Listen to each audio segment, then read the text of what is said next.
Alors, nous nous trouvons au domaine de Pont-Royal, au golfe de Malmort, et je fais une exposition de peinture au comité départemental du tourisme.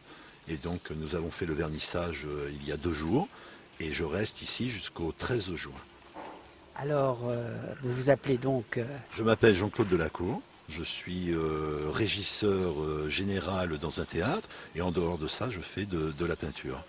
Donc les Salonnais vous croisent régulièrement, ceux qui vont au théâtre. Hein, vous êtes une personnalité quand même assez connue de Salon.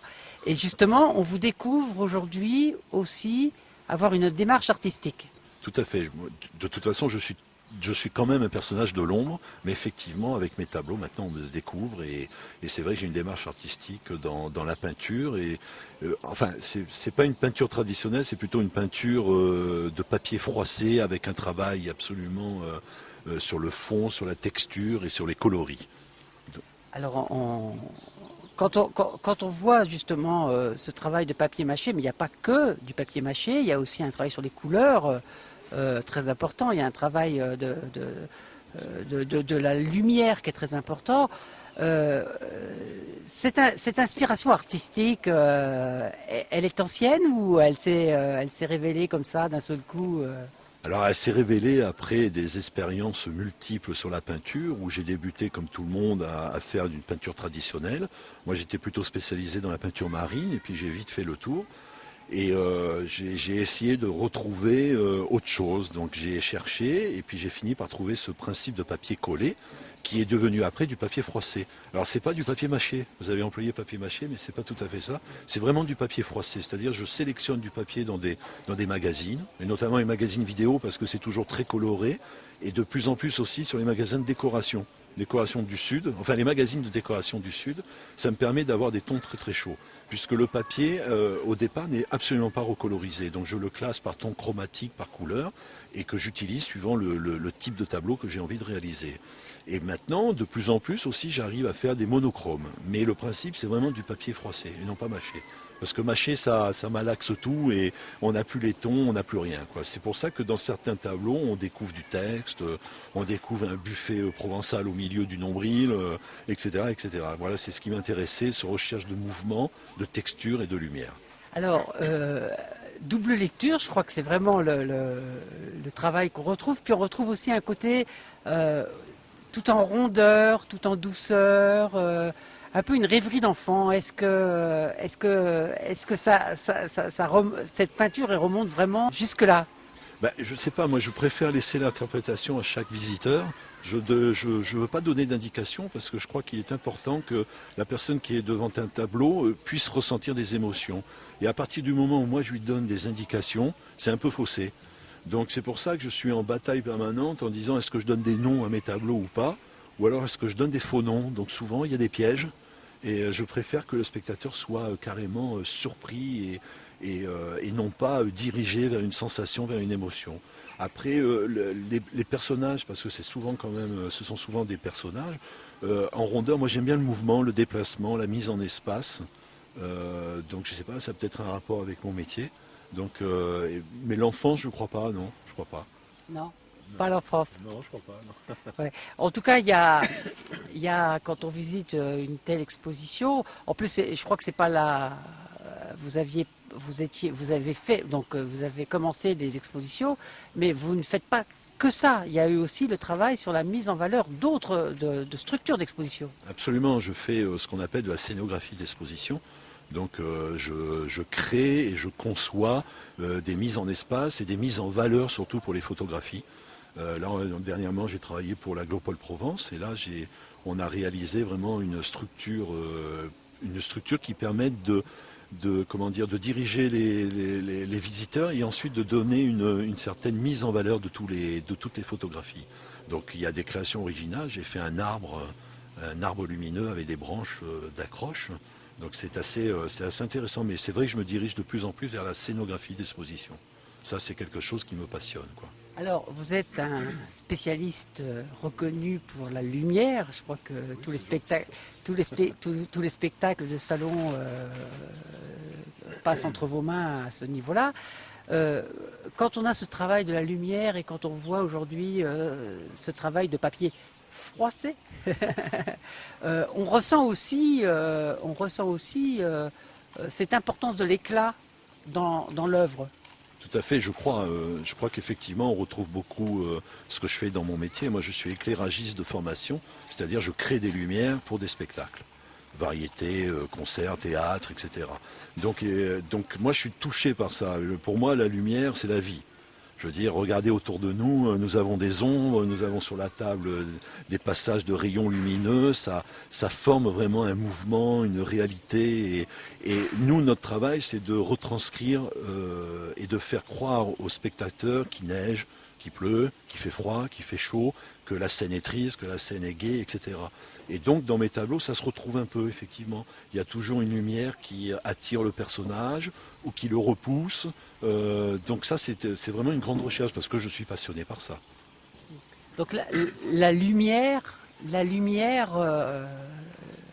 composition de mise en de scénographie d'exposition, la composition de tableaux froissés. Oui. Hein, et pour l'avenir, des projets par rapport à ça? Oui, il y a des projets, effectivement. J'aimerais bien faire mes tableaux et les transformer en sculpture, mais en sculpture sur papier.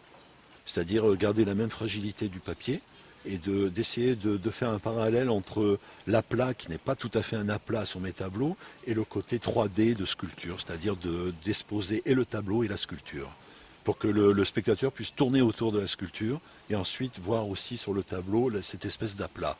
Et puis j'ai d'autres projets, c'est d'auto-éclairer mes tableaux. Alors ça c'est plus compliqué, donc il y a plus de travail, il y a vraiment une recherche à faire, notamment au niveau matériel, mais maintenant avec les LED qui apparaissent, on a quand même beaucoup plus de facilité. Donc voilà, donc ça fait beaucoup de projets, beaucoup d'idées, mais ça va se faire, il faut que ça mûrisse. Alors, le grand mystère, c'est quand on est régisseur général d'une ville, ça prend déjà à temps plein, voire plus.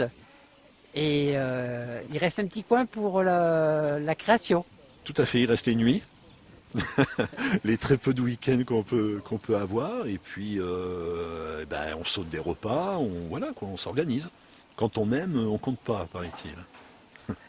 Et est-ce que sur la lumière, indépendamment du papier, la sculpture lumineuse n'est pas quelque chose qui... Oui, ça c'est passionnant, effectivement. Mais ça, c'est ce que je fais un peu dans le métier. Je veux dire, il m'est arrivé d'organiser des vœux, des choses comme ça, et je crée vraiment un espace scénographique avec la lumière. Et ça, effectivement, sur l'architecture, ça me plairait bien. Mais pour l'instant, il n'y a pas eu de possibilité. Et puis, je fais tellement de choses à côté que ça serait une chose supplémentaire qui serait difficile, quoi.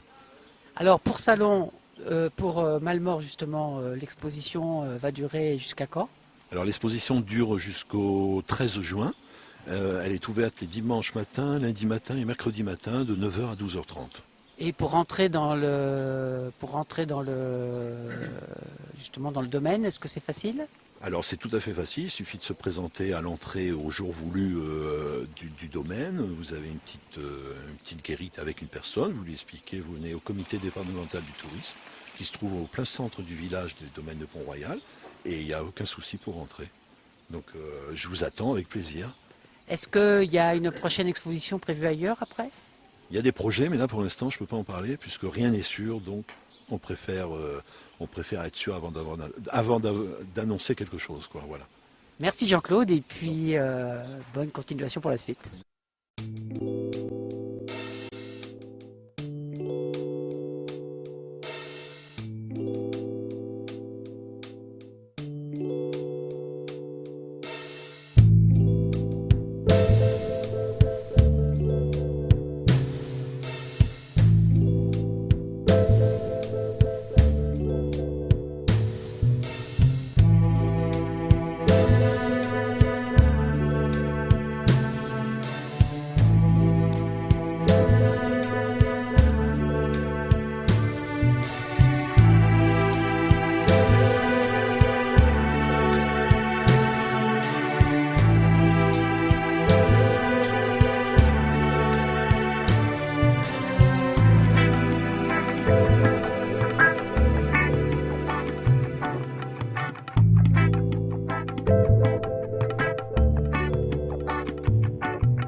Thank you.